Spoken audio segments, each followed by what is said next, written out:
This demo is about matching your color. So you can see that I brought in an object. I brought in the horse under the sea. What I need to do is give this horse the appearance that it has water around it. I've already selected the horse and got rid of the background, put the horse on its own layer. What I'm going to go ahead and do is give that horse's layer a name. And now I need to match the horse's color to something else. And I need to match it to the watercolor, which is right here in the background. First thing you're going to do is you're going to go to Image, Adjustment, and then go all the way down to Match Color. You'll have a dialog box that pops up.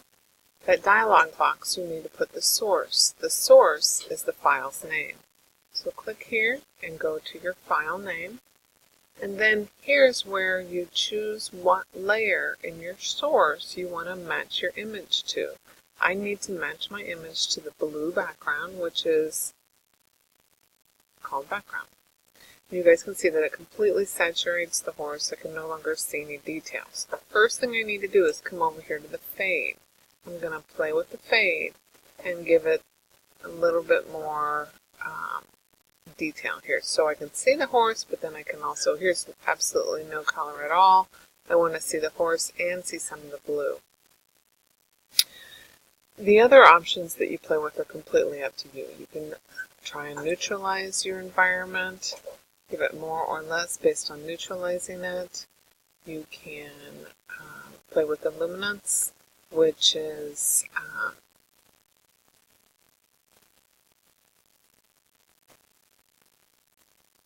which will make it a little bit more lighter, and then you can also give it intensity, give it color intensity. So I'm going to take my intensity down a little bit, put a fade, and this isn't set, I'm just doing this by eye. Once I find an adjustment that I like, I'm going to hit OK. So each of the objects that you bring into your Under the Sea project, you need to match color on by doing just what I did. The next thing you're going to do is you're going to give this horse highlights and shadows. You give your objects highlights and shadows. Your objects all need to have light that comes from the top. You can see that the light comes down, so that's where you need to play with the light. We're going to give this horse the appearance of having light that comes from the top, and then we need to give it a shadow underneath because the shadow is going to be opposite of the light. And then also I need to give the ground a little bit of shadow. There are many, many different ways of doing that. The simplest way of doing that is we're going to use dodge and burn. You have to be careful when you use dodge and burn because dodge and burn actually takes away color.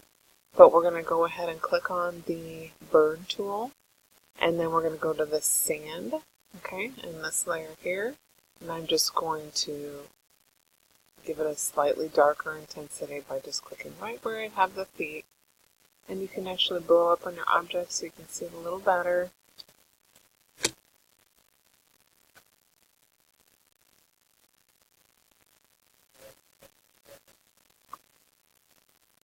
Oops, I'm using my sponge. Didn't mean to do that. So I'm going to burn it.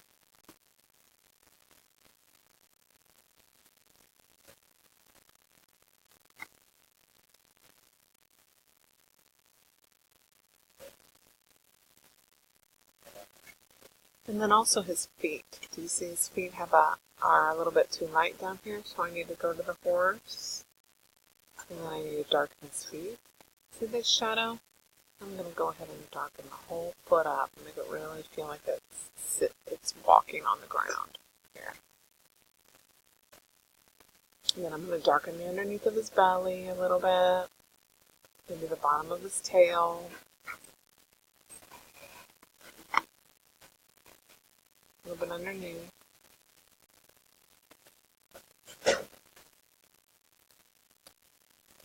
And the next thing I need to do is give it some highlights. So I'm going to go in with the dodge tool, and I'm going to run along the top of the horse to give it make it look like it has light that's coming down.